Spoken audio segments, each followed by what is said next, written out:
ends meet, and their children suffering with HIV would mean they're saddled for life. There's really no one who'd come to help them at this point financially. They've got to take care of their children on their own. If at all the government can step up at this point, first of all, who are these people responsible for this lapse? We hear that lab technicians and people who are responsible to coordinate blood for these children are suspended. But who in the government will and should take responsibility here? The cost goes far beyond medical reports. In India, HIV still carries crushing stigma. Families are being evicted, children are being isolated, education, healthcare, dignity, all taken away from an HIV patient. Who pays for that lifelong treatment? Who bears this cost for them? Well, let me bring in our panelists here joining us for a little more on what could be really done and who's to blame here. Dr. Ishwar Gilada, Consultant Infectious Diseases and Secretary General, People's Health Organization, joining us. We also have Dr. Arun Gupta, Consultant Pediatrician, Fortis Hospital. Thanks, both of you. Dr. Ishwar Gilada, your take on this. 12 children in total last week in Jharkhand and now in Madhya Pradesh. Government hospitals have reported children being infected with HIV due to blood transfusion. It's shocking that this lapse has come out now only because of public fury. Until then, it was, in fact, they tried to brush it under the carpet. See, thank you very much for this very important show, and this is a crucial issue. Number one, the figure which is on record is only 12, but reality may be thousands, if not at least hundreds. Why? Because you need to see denominator. In Madhya Pradesh, out of 57 tested, they found 6 positive. That means 10% of those thalassemic people or children getting repeated transfusions, they are found HIV positive. And similar may be scenario not only in Madhya Pradesh or Jharkhand, all over the country. So this is a system collapse. And there is a system problem where HIV testing is done by redundant old-time testing, which is called third generation test. And that has a window period of 90 days. I would like to explain to your viewers what is this window period. If somebody is infected with HIV, for 90 days, that person will not know that he or she is positive or not. Antibodies will take that much time. But that window period, during that period, if that person donates blood and their blood is checked by a simple ordinary antibody test, that will test negative. But the blood has still virus and that can be transmitted. So those people who are at risk of getting at least 20, 30 transfusions in a year, they are obviously at higher risk, and therefore thalassemic children, they are at high risk. Now this window period can be reduced by a modern test, which are called nucleic acid amplification test or NAT test. And they can reduce the window period from 90 days to 7 days. So you can imagine that the harm can be reduced by 92% in just system change. Now, if we propose this thing, a lot of government will oppose that we cannot afford NAT test in blood bank because they are expensive tests. Same thing happened during the COVID period. COVID also had a RT-PCR. RT-PCR was very expensive. Initially 5,500. I approached Supreme Court. That cost brought down to 2,500, but final cost was only 500. So cost can come down, number one. Number two, in a low prevalence areas where HIV positivity rate is less than 1%, less than 0.5%, less than 0.25%, then you can do pool testing. You can do pool of 10 sample. If that pool is negative, all 10 are negative. If that pool is positive, you need to do those 10 tests again. So in that way, again, you can reduce the cost by 90%. So if we do not change the system, then there is Albert Einstein said that you are doing the same experiment and you are expecting different results. So whatever they are currently doing, there is all knee-jerkism. The intro part you said that who is responsible? Yeah. The system is responsible. And who would take care of them? The families will take care of them. Fortunately in India, HIV treatment is free of charge. But we do not know how long that free of charge treatment will go on. So inflicting a child who already has a lifetime problem with another lifetime problem is a problem on problem. And I think that should be avoided. And last but not the least, when you want to change the system and you want to prevent transfusion from mother to child or from blood transfusion, You don't need to change people's behavior. You need to change only system. When you have to prevent transmission from sexual transmission, you need to counsel people, ask them to use condom, do protection. Yeah, but here this is because of blood transfusion that it's happened. Though doctors are saying, the government is saying no, it could be faulty syringes and whatnot. But if blood is screened as per protocol, doctor, if blood is screened as per protocol, how does HIV still enter the system? No, is that human error? No, that's what I'm saying. There's a simple saying in medicine. Common things are thought of commonly, rare things are thought of rarely. In a child who is receiving 20 or 30 transfusions in a year, the blood transfusion is the 99% chance. All other, whatever they're telling is a 1% chance. How do the children get despite testing? Because the testing itself is of a poor quality, which is the second generation ELISA test, which takes 90 days to detect virus. So if suppose somebody had a sexual contact with sex worker 10 days before, contracted HIV, donated blood today, that blood is given to a thalassaemic child, the child will get virus. The test will show negative. So therefore, to do a better test, you need to do that test, nucleic acid amplification test. And that's what we have been telling. You see, India is going on moon, on Mars, on one hand. Then we say we are poor gullible country, we cannot afford. These two things cannot go together. Today we are telling the whole world what is technology, what is HIV treatment. 92% of the world's HIV positive people are taking Indian medicine. And so it's like the darkness below our lamp. You know, we are looking at the thalassemia patients here, but blood transfusion happens, almost regularly across the country. If government hospitals are not going to be looking keenly into the blood that they are using, ensuring that they're infection free, I only wonder then, we will lose all faith in the medical system. And that's what we see happening already. Imagine 12 children have tested HIV positive because they've got faulty blood. Dr. Arun, would you want to come in on this? Faulty blood that's being used for blood transfusion at government hospitals, it's the poor people who are bearing the brunt. The rising cases of HIV.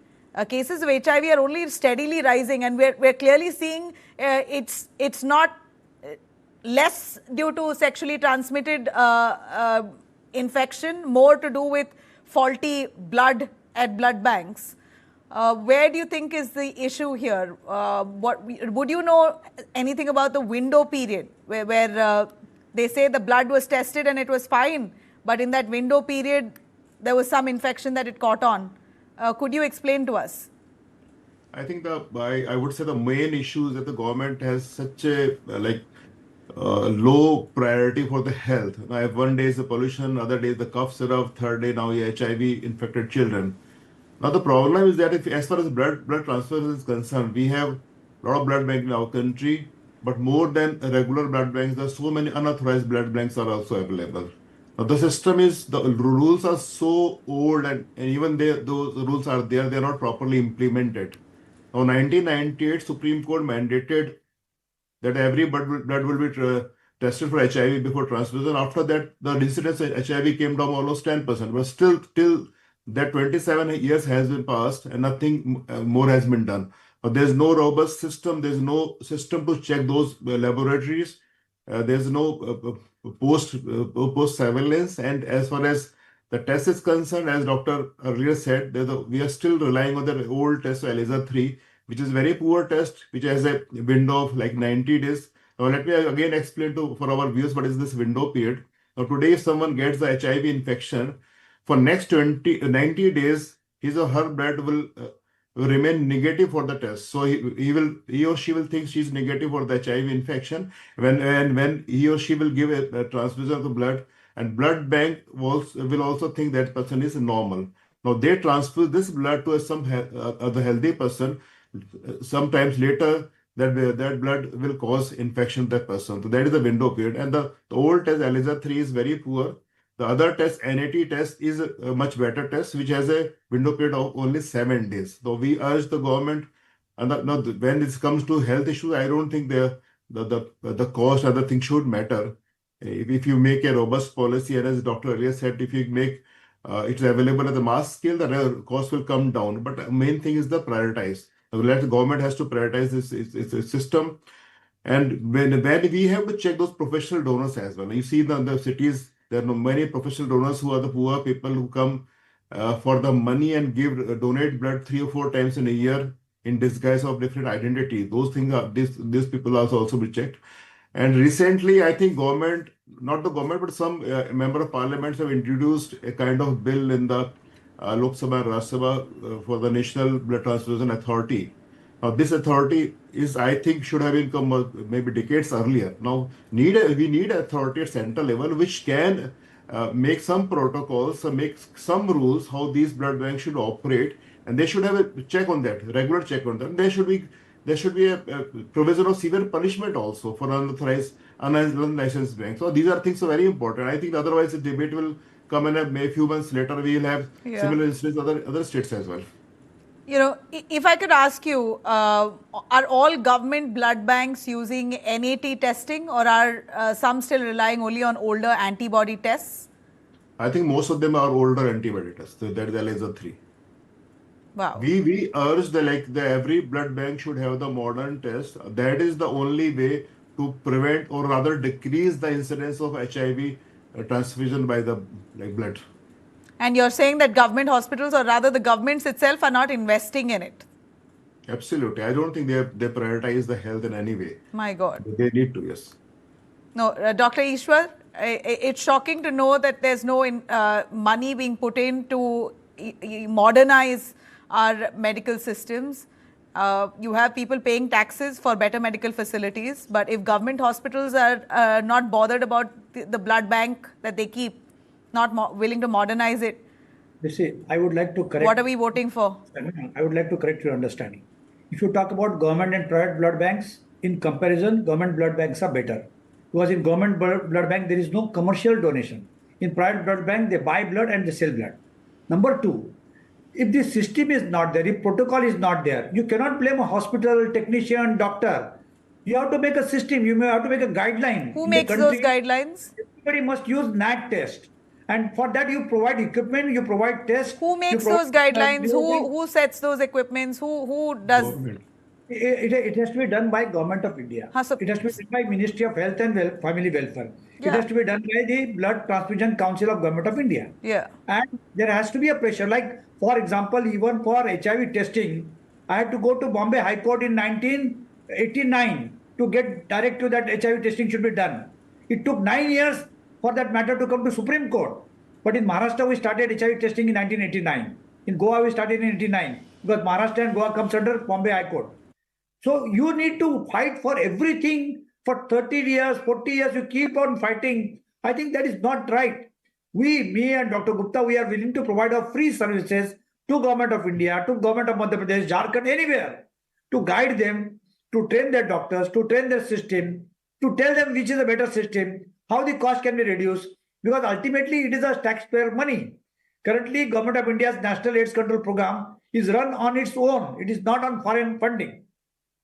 So under this situation, we are all duty bound to support our government to see that the programs are run properly. So in this situation currently... Support the government house, sir. The government is supposed to wake up and do it. You know, we shouldn't be acting in a post-mortem manner, right? There should be preventive measures. You have post-mortem action that's being taken. That's what I see by and large. And here you have 12 children bearing the brunt of it. You remember the cough syrup? That debate is still on. Who had to check those cough syrups before it's supplied to hospitals and prescribed to children? It is the government's duty to ensure that there's filtration, checks. Yes. Well, at least, yeah, doctor. I think as the doctor has said, that we have a very good number of people, good number of doctors in India who are ready to and willing to support the government with their expertise. We are there. But ultimately, the resources are to be provided to the government. A government has to make a system where checks and balances are to be done. They have to come with some strong laws where these things are to be implemented. We are here, but let them make a move and let them. It took 9 years for the gentleman to just pass a bill, which was of very utmost importance for the health issue. Now, 27 down the line, we don't still have a robust system mechanism in our country where we can check these blood banks, we can inspect them, we can penalize them. So this thing will keep on happening. And today we see innocent 12 children who have to live with infection lifelong. There's no treatment to HIV, Dr. Ishwar? No, there's a good treatment to HIV. We cannot make HIV positive negative. But if the person of HIV infection is diagnosed and we put on treatment, within 3 months this viral load becomes negative, which is called undetectable viral load. Person lives a full life. Person doesn't transmit HIV infection to the spouse or child. And person doesn't have to be hospitalized because of HIV. So that way treatment is fantastic. The cost of the treatment has been reduced by India from 100 to 1. It's a 1% international cost. We are providing medicine. And today 92% of the world's HIV positive people are taking medicine made by India. So India should take a pride that millions of people in the world are alive because of India. And at the same time, some of our own children are succumbing to HIV or getting HIV unnecessarily, which could have been stopped. So I think there should be a zero tolerance on this kind of thing. And the system should be changed. Like after Jharkhand, why we have to wait for Madhya Pradesh? Yeah. After Madhya Pradesh, why we have to wait for other states? Today, if the government of India decides to find out how many thalassaemic children have been infected, it's a 2 days or 3 days job. Because they have a blood sample of all thalassaemic children in the respective blood banks. Check it, find out whether they are infected or not. And you will come to know that 5 to 10% of them are already infected. So you don't have to wait for something comes up. Again, you come in, go in defensive, saying, no, we are doing everything. We are suspending that doctor. We are suspending that technician. Yeah. This is Lab technicians have been suspended. I mean, that's ridiculous. Scapegoats, that's all. You don't give the system. If I'm following the given system, how I am at risk or how I am at fault? Correct. So how can you penalize a doctor? Your system is faulty. You penalize yourself. You penalize yourself because your system is faulty. You need to change the system. You know, we need to learn from some of the mistakes or some of the instances from France and Germany, where in 1986 or 85, 13 people got infected, and there was the health minister's fault that they did not approve HIV test for those 3 months. Health minister was suspended. Health minister was suspended post facto. So that way, that probity in public life has to come. I'm not saying that here health minister is responsible, but you discuss with your expert, you involve private people, you involve government people, you discuss what is the cost of INAT, how can we establish, how much time it will take. I don't say it will be done by tomorrow, it may be done by a couple of months, but you start the system. Right. Start the rolling out. All right, let's hope we leave this at that. Start the system is still too gentle. I feel that the Madhya Pradesh government has to take accountability, and if at all, the health minister there should step down over this. If there were not proper checks being done, if there were children who have tested positive of HIV, then it is his responsibility for not ensuring a system in place, for not ensuring better coordination with the center. This has happened in Madhya Pradesh, so Madhya Pradesh government will have to answer. But I really appreciate both of you, Dr. Ishwar and Dr. Arun, for joining us on that.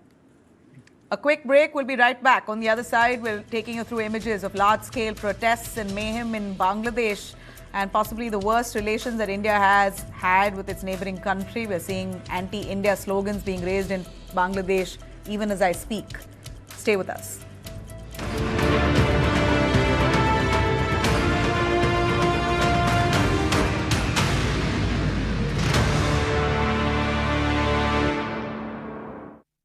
Associate sponsor bank of Baroda से loan लेना एक master stroke है. Welcome to a cheese spread made with pure milk. For chilly evenings. For peppery sundowners. For garlic afternoons. For tikka picnics. Welcome to Amul cheese spread. Spread the richness. Okay, 2026, take notes. Manifesting. More bubbles, less troubles. For my little Miss Sunshine, tickles and giggles. Also wanna be a biker chick this time. Allah, merci beaucoup. And year 2026, only love for my people and myself. To manifest my best life, nature's cosmic energy. Now mine, natural diamond intention pendants. Life जब भी आगे बढ़ने का मौका दे तो अपनी super power, अपना gold use करिए और IIFL फाइनेंस से गोल्ड लोन लीजिए। IIFL फाइनेंस करता है सीधी बात। सूरज किरणें छत पर, सोलर सिस्टम आया घर घर, बिजली पानी की कमी नहीं, उन्नत है अब इंफ्रास्ट्रक्चर, इन्वेस्टमेंट अपार है, उद्योग है, व्यापार है, हर सपना अब साकार है, ये भजन लाल सरकार है। नवोत्थान नई पहचान, बढ़ता राजस्थान, हमारा राजस्थान। ही इज ब्रिलियंट, लेकिन अक्सर बहुत टायर्ड हो जाता है। मैं क्या करूं? 2 स्पून काफी है। ये प्रॉब्लम दूर करने के लिए लायन डेट सिरप, इसमें आयरन, फाइबर्स, विटामिन और किसी भी बीमारी से लड़ने की ताकत बहुत ज्यादा है। रोजाना 2 स्पून लायन डेट सिरप हल्के गर्म दूध में भी मिलाकर पी सकते हैं। लायन डेट सिरप, रोजाना 2 spoon. A resurgent India is racing towards the Viksit Bharat goal, braving global economic headwinds. Bulletproofing our economy from these uncertainties are Bharat's homegrown businesses. Powered by tech-led innovation, Indian entrepreneurs are truly scaling up, riding the next wave of disruption with AI and cloud to break into the big global league. TV9 Network in association with SAP presents Visionaries of Viksit Bharat, a series celebrating inspirational business leaders shaping tomorrow. Watch them take an iconic leap at Visionaries of Viksit Bharat conclaves. Exclusively on News 9.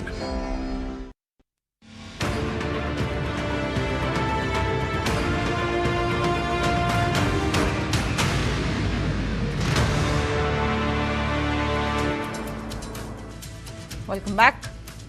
Once a close friend of India, Bangladesh today stands bitter and volatile. This is the worst phase the two neighbors have seen in years. Bangladesh is once again on the boil, more than a year after a student-led uprising toppled Sheikh Hasina and her government. The country is back in turmoil. Massive protests have now erupted across Bangladesh, especially in Dhaka, following the killing of a youth leader there, Sharif Osman Hadi. Hadi was shot in the head by masked assailants in the capital last week. He was rushed to the hospital, airlifted to Singapore for treatment, but did not survive. His death was formally announced by Bangladesh's interim chief advisor, Muhammad Yunus, triggering nationwide unrest. Angry mobs went on rampage. Newspaper offices were vandalized. Media houses were vandalized. Awami League offices were attacked across the country. Protesters stormed sensitive locations, including the Indian Assistant High Commission in Chattorgaon. In fact, even the ancestral home of Sheikh Mujibur Rahman at Dhanmondi 32 was also vandalized. We understand that anti-India slogans were raised in many of these protests. Dhaka's already strained ties with New Delhi have now come under fresh pressure. At a rally in Dhaka, Hasnat Abdullah, leader of the newly formed National Citizen Party, openly threatened India as well. He warned that if Bangladesh believed India was interfering in elections, in their elections, Dhaka will teach India a lesson. They would then give refuge to separatists who are targeting India's northeast. This is precisely what he says. If you are giving and shielding Sheikh Hasina in your country, we will shield separatists who are attacking and claiming northeast in India. Amid the chaos, a chilling hate crime has also surfaced. Deepu Chandra Das, a Hindu in Bangladesh, has been beaten to death and burnt alive by a mob in Maiman Singh. He was in fact tied to a tree and burnt alive. A video reportedly showing this has now surfaced. That's what you see on our screens. In fact, Sharif Osman Hadi, the student leader who died, was a central face of the 2024 uprising that forced Sheikh Hasina out. After he was shot dead, we wonder who's done it. In fact, people are demanding that the shooters are arrested at the earliest, and Mohammad Yusuf has also promised strict action, that they will find the killers of this man. But his death has now resulted in huge, large-scale protests that has been launched across Bangladesh. In fact, Bangladesh elections are due to happen in barely 2 months' time. But this student leader's death has led to a lot of questions yet again as to whether or not the country will be stable enough to go into an election. Bangladesh army has now been put in place. They're right now guarding all key sensitive locations. Meanwhile, Hadi's body has also returned from Singapore. The country is currently in mourning. The burial will happen anytime soon. They want a memorial to be set up for Hadi. The family demands that a memorial be set up for Hadi, just at the place where he started the student revolution. But by and large, we're looking at tensions only spilling and boiling. In fact, tensions are also spilling into the Bay of Bengal. Indian agencies report a surge in Bangladeshi fishing vessels entering Indian waters. A Bangladeshi Navy vessel recently rammed an Indian trawler. It also killed one fisherman. That's what we hear. A Bangladeshi Navy vessel recently rammed an Indian trawler, killing one Indian fisherman. Under Yunus, Bangladesh, we see closer relations that he's had with radical Islamist groups, and that's really rekindled all sorts of groups coming to demand for a near Islamic regime. Under Mohammad Yusuf, we are also seeing growing relations of Bangladesh with Pakistan. A rare visit by Pakistan's Navy chief has also happened, a first since 1971. We're looking at a trusted neighbor that once was. Bangladesh today is restless and radicalized and openly confrontational, pushing India-Bangladesh relations at this point to the edge. Quite a dangerous one.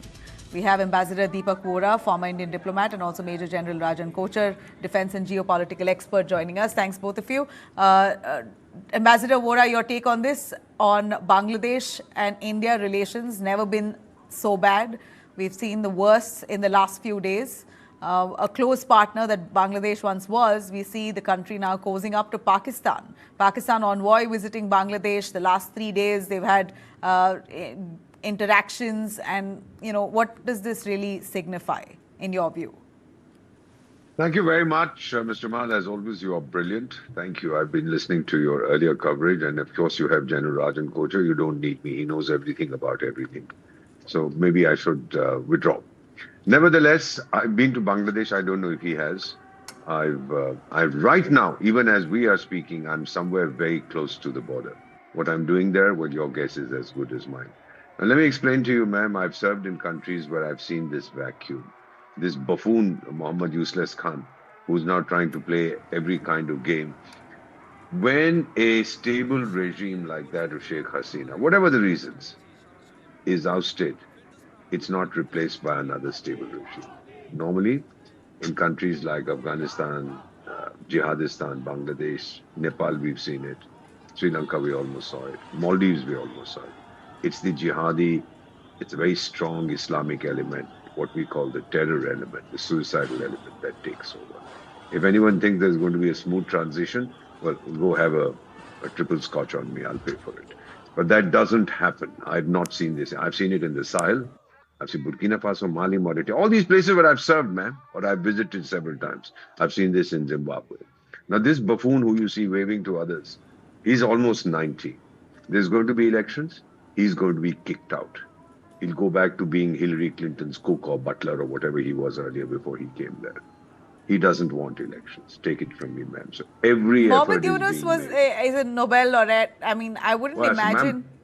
Or whatever. Ma'am, even that Malala, whatever her name was, she got shot in the head and got a Nobel Prize for that. No, come, ma'am. We all know how the Nobel Prizes are given. So let's leave it at that. I never imagined Mohammad Yunus to cozy up with radicals. He didn't seem like someone like that. Let me tell you, in 1971, when the war was on, this gentleman was based somewhere in the United States. I forget which state. He used to publish a gazette in which he said the Pakistanis are criminals, are crooks, they're violated our women, they are this, that, and the other. Now, of course, he's completely turned around and has changed his opinion. Why not? That was 1971. We are looking at 2025. That is ending. So the game he's playing, which I understand, one intention, which is there should be no elections. He's 90 years. He wants to be chief advisor for the next 500 years. So if there are no elections, he'll continue. What does this mean for India? Zilch. Nothing. We'll be able to deal with this as we dealt with Maldives. There was all this thing about India out, and then that fellow comes here and our Prime Minister goes there, etc., etc.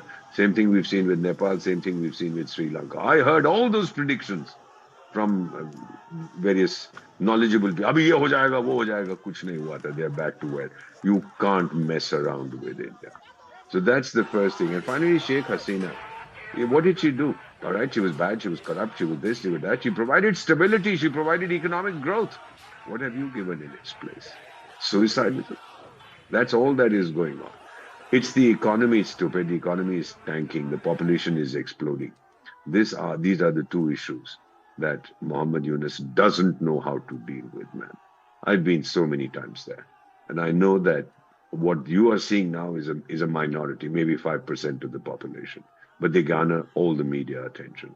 The overwhelming majority of Bangladeshis want to live their lives peacefully.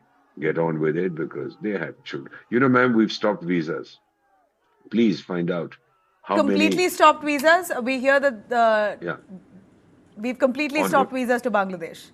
Yeah, on Bangladeshis coming to India. It's on humanitarian grounds, I think we'll allow. So many of them come for medical treatment. This fellow, ma'am, you remember that girl who got violated in a bus? This was about 15 years ago. And then to calm public opinion, we flew her to Singapore and she passed away there. This guy got shot in the head in Dhaka. They couldn't do anything. They flew him to Singapore. It's very good to divert public. Oh, we got the best medical treatment in human history, but unfortunately, we couldn't save it. We've done this. They've done this. This happens all the time. It's a game that we play. What you see now is going to boil over. There are many people in Pakistan who remember, in Bangladesh, who remember what Jihadistan did today. Maaf karna, beti hain hamari, who did funny things to their daughters and sisters and mothers and wives. 3 million of them, according to Bangabandhu. You can't erase your history, ma'am. Please, this is a lesson these guys should learn.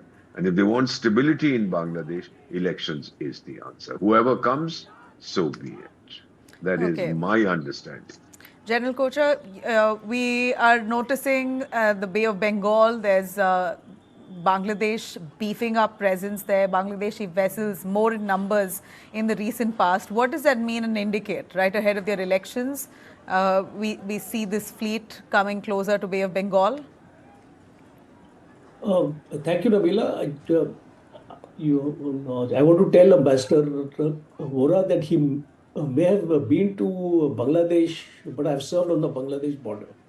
So there is a difference of perception I have with him.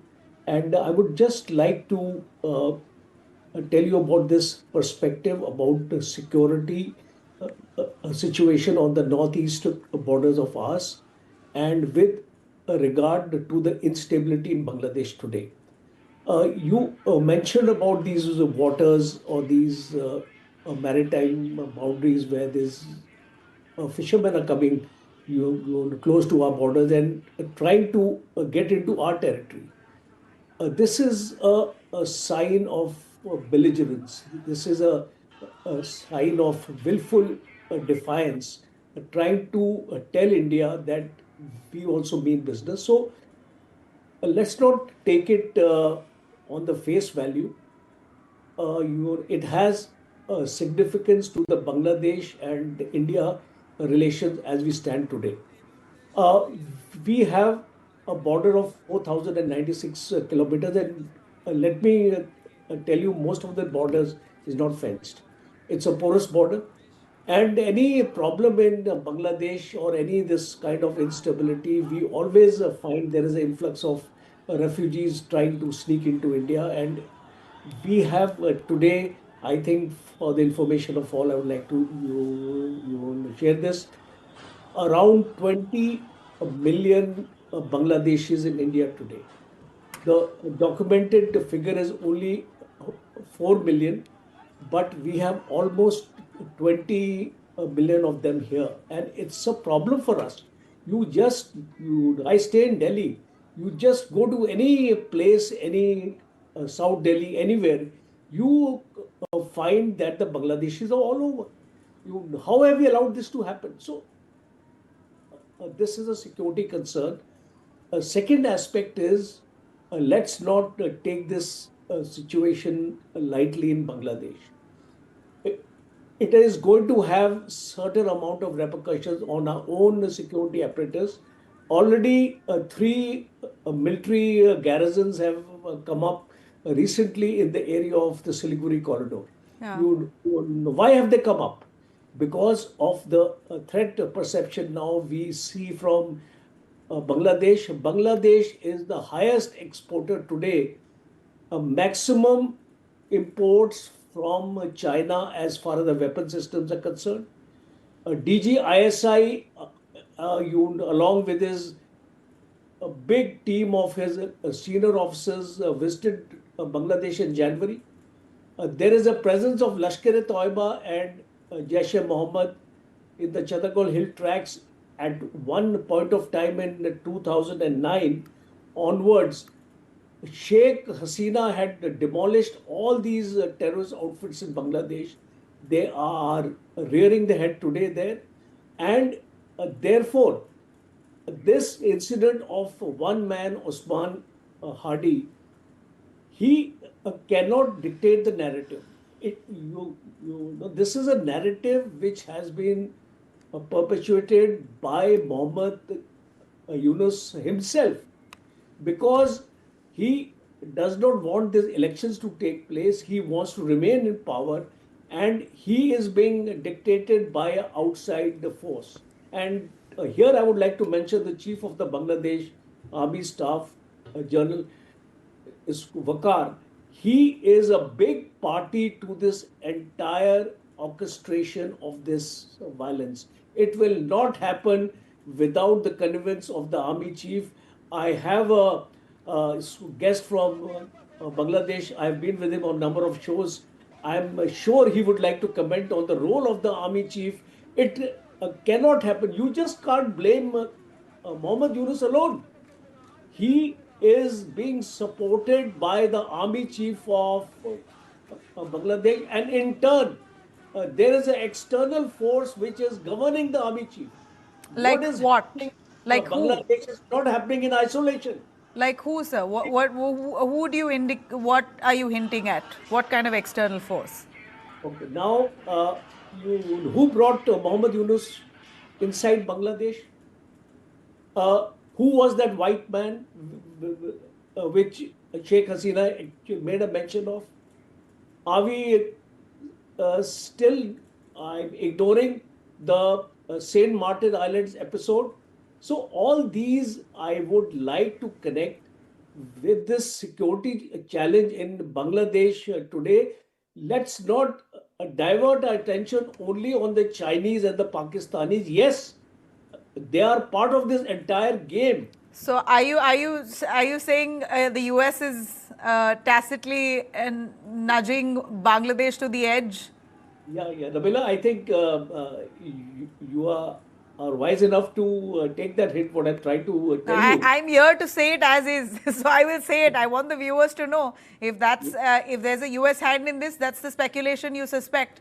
Yeah, definitely I suspect. See, Nabila, this situation is very, very volatile, and it is a very, very smart move, I would say.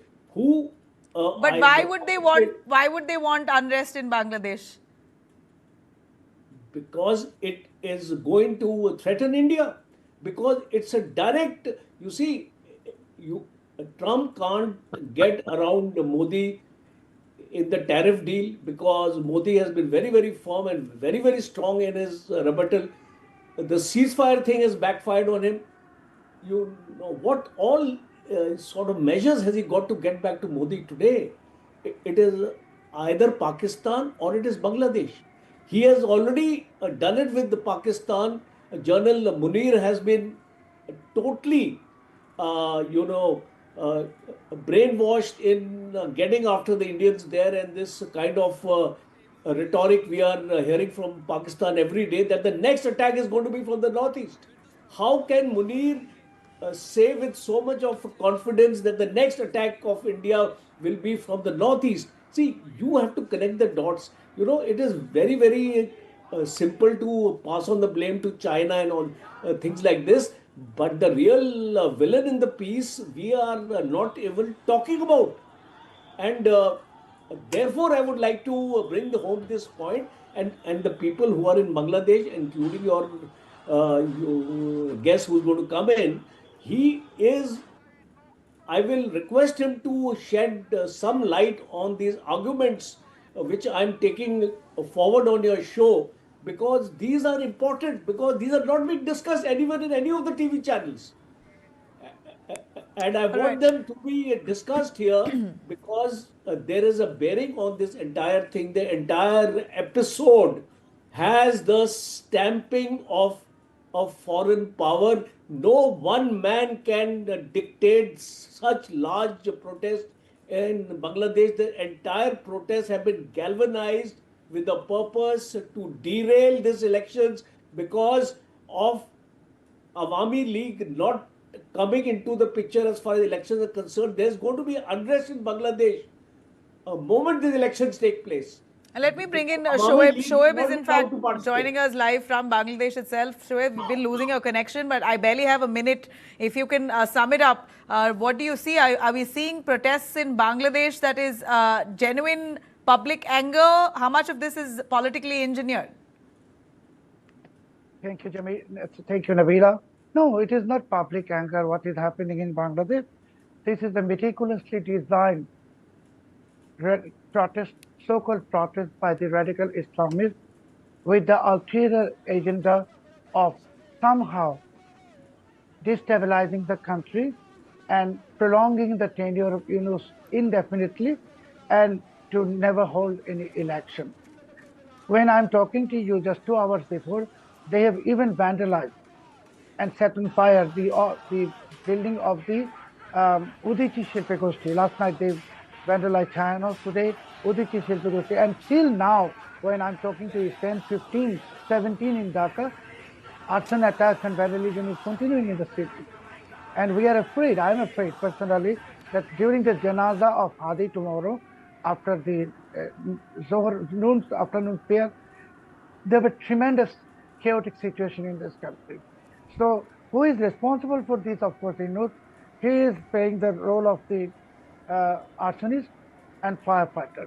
And as the honorable co-panelist was referring to the role of the army or the responsibility of Wakil, I should say army is unfortunately playing a role that no patriotic citizen can expect from his own armed forces. I am personally heartbroken seeing what my army is doing. This is not what we expected them to do and what we expect them to do. Even when they were vandalizing the house of Bangabandhu, the Yunus regime provided bulldozers at 1:30 at night, and army was not there even. So as if army is also now playing the role of silent spectator while Yunus is playing the role of arsonist and firefighter, our army is playing the role of silent spectator. And when the army of any country does this, this is a very dangerous sign for any nation. Who do you think has killed the student leader Hadi? I'm not an astrologer. How do I know? Because it can what's be said the only sense after that what's the sense? You're a media person there. What's the sense that you may have? No, the so-called media people or the politicians, they are accusing some individual, some organization, some country, but I cannot say this. What I said is very clearly, Nabila, that Yunus is the arsonist and the firefighter. So with this quote, you can get response to your question also, who killed Hadi? All right. You know, that's all I can, that's all we can speculate. We can't put a finger on this, but at least the sense that we have here is that there are external agencies, bodies, hands that are acting against Bangladesh and instigating Bangladesh against India. Is India prepared? Ambassador Vadra, in 10 seconds, is India prepared to thwart any danger coming from Bangladesh? We are so frightened of Tuvalu and Vanuatu, according to the general, that we are terrified of Bangladesh. No, we're not. We'll deal with them in less than 10 seconds. That's it. Thank you very much, General Kocha, Shoaib and Ambassador Vadra for joining us on that. Thank you. All right, let's quickly cut across to our top stories on day tonight. A rare moment of cross-party camaraderie that played out in the parliament today over cups of tea. At the Lok Sabha, Speaker's tea party, marking the end of the winter session, politics briefly took a backseat. We saw politics briefly taking a backseat in the Lok Sabha today with people across party lines coming together and sharing warm exchanges. The gathering saw a cordial interaction between Congress MP Priyanka Gandhi Vadra and Prime Minister Narendra Modi, along with Union Ministers Rajnath Singh and Nitin Gadkari. Priyanka was seated next to Defence Minister Rajnath Singh as the Prime Minister joined the 20-minute tea meet. After returning from his three-nation foreign tour, we saw Priyanka Gandhi in a rare moment there, smiling, laughing, having a nice chat with Prime Minister Modi, a rare sight indeed. What stood out was the atmosphere, noticeably warmer than usual. All major opposition leaders were there in attendance, unlike earlier sessions where we saw boycotts. Representing the Congress in Rahul Gandhi's absence, Priyanka mixed friendly banter with parliamentary business. She raised issues from her Wayanad constituency, spoke about a local herb used for allergies and asked the Prime Minister about his foreign visit, to which he replied that it went very well. When opposition leaders flagged concerns over late-night passage of bills, the Prime Minister quipped that shorter sessions helped save MPs' throats from constant slogan airing, drawing laughter across the room. The warmth continued on the Lok Sabha floor as well. During question hour just a day ago, we saw Priyanka mentioning that she was trying so hard to meet with Union Transport Minister Nitin Gadkari and wanting an appointment with him, but she never got it. She tried since June. So Nitin Gadkari instantly responded saying, "My doors are open for you. You can come anytime." And soon after, the meeting happened as well. Let's listen. May I also request you to grant me an appointment? I've been asking since June to talk about my constituency, sir. Madam, आज question our के बाद आप आ जाइए, कभी भी आइए, मेरा दरवाजा हर समय खुला रहता है, अपॉइंटमेंट लेने की भी जरूरत नहीं होती, आप कभी आइए. All right, there you go. He kept the promise and met her after the Parliament House as well. You see that on our visuals. Adding a personal touch, Gadkari even served some homemade food, rice balls with chutney. He prepared himself, he says, with which Priyanka and MP Deepinder Singh Hooda devoured. In a season often marked by sharp divides, the Tea Party offered a rare glimpse of courtesy. Big developments in Zubin Garg death case. The much-awaited findings from Singapore are now out, and they say there is no foul play suspected in Singer's death. The Singapore police force, in an official statement, has clarified that the case is being investigated under the Singapore Coroners Act 2010. And based on evidence gathered so far, Singapore says there is no indication of foul play or of any criminal wrongdoing. Police have said the matter will now be referred to the state coroner, with a coroner's inquiry scheduled between January and Feb 2026. The final report will be made public after that process. Singapore police have also urged the public to avoid any speculation until the inquiry is complete. But this sharply contrasts with developments back home. The Assam Police SIT has taken a completely different stand here. A charge sheet has named 7 accused. It's been filed and they've been accused of murder. That includes Zubin Garg's cousin and suspended police officer Sandeepan Garg, the event organizer, his manager, band members, co-singer and 2 PSOs. 4 of the accused have been charged with murder, while others face charges including culpable homicide, not amounting to murder. The charge sheet runs into thousands of pages, backed by statements from 300 witnesses. The next hearing on this case is December 22nd. Zubin Garg died on September 19th in Singapore after reportedly losing consciousness while swimming during a yacht outing where he was present as a cultural brand ambassador. He was due to perform there, and that's when this happened. Singapore ruling out foul play, and Assam SIT saying it's murder. Remains to be seen which direction investigation goes. All right, the ED has now tightened the noose around an alleged illegal online betting racket attaching assets worth 7.9 crores linked to several high-profile celebrities. Those named include cricketers like Yuvraj Singh, Shikhar Dhawan, Suresh Raina, Robin Uthappa, actor Sonu Sood, Urvashi Rautela, and former TMC MP Mimi Chakrabarti, among others. The action is part of a money laundering probe linked to the offshore betting app 1xBet and its surrogate platforms 1xBat and 1xBat Sporting Lines, a case the ED believes could be worth over nearly about 1,000 crores. In fact, the investigation began after multiple FIRs were filed by the state police against the app's operators for promoting illegal online gambling in India.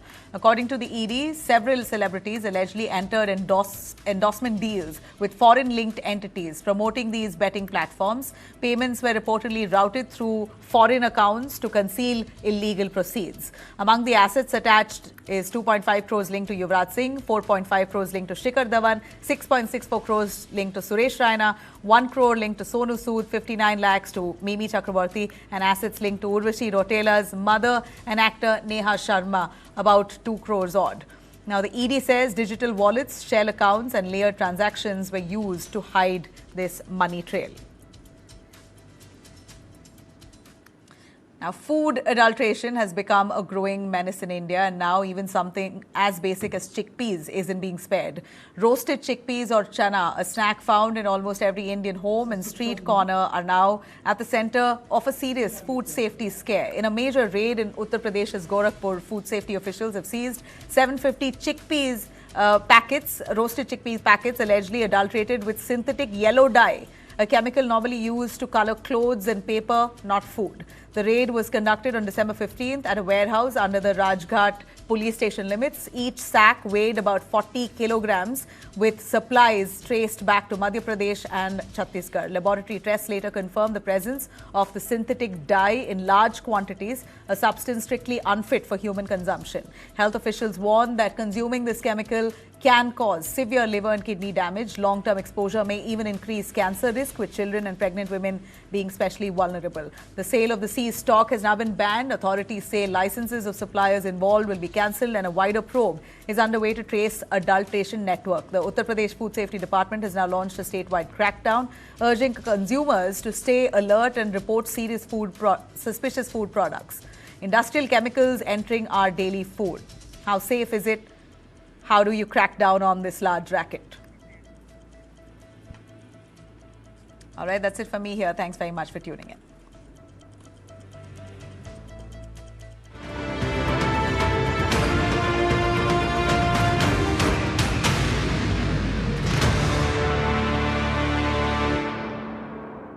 Associate sponsor bank of Baroda से loan लेना एक master stroke है।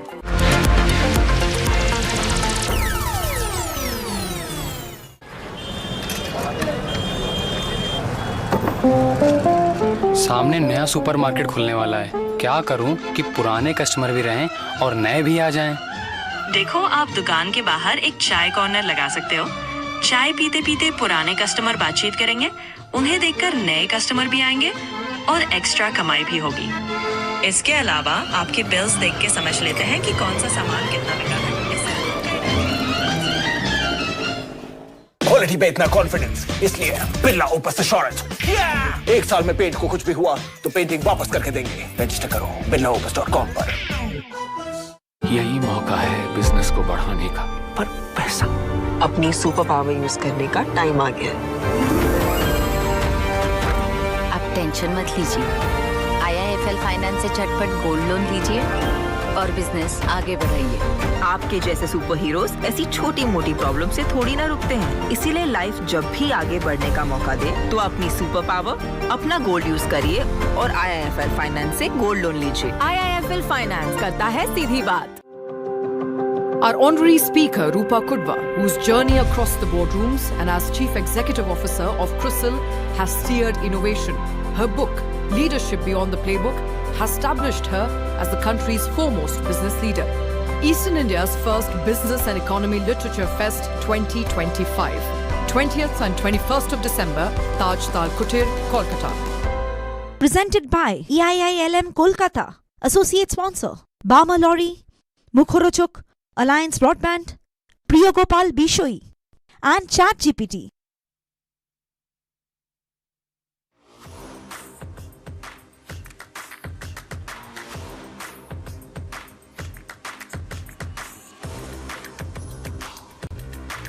This is India's #1 news network, and you're watching News 9. English news as it should be. Donald Trump's Justice Department faces December 20th deadline to release Epstein files after months of political pressure.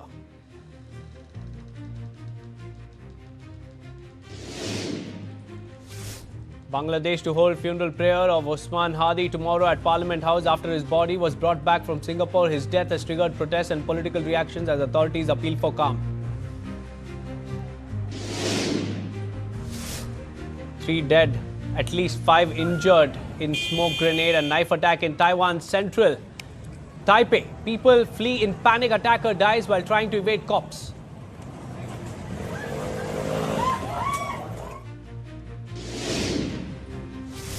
Russian President Vladimir Putin says Moscow seeks peaceful end to the Ukraine war, adds Russia is ready to make compromises on Ukraine.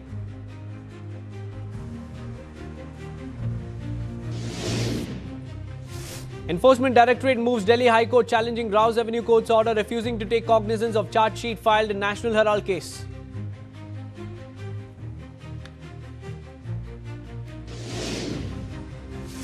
Delhi Education Minister announces air purifiers in 10,000 classrooms to ensure clean air for students, says government is focusing on long-term administrative and policy measures to tackle pollution.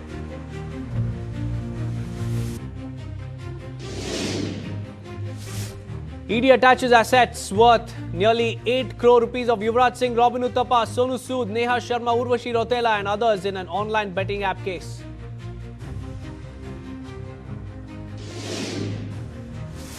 Hardik Pandya unleashes a blistering 16-ball half-century in the 5th T20 International against South Africa in Ahmedabad.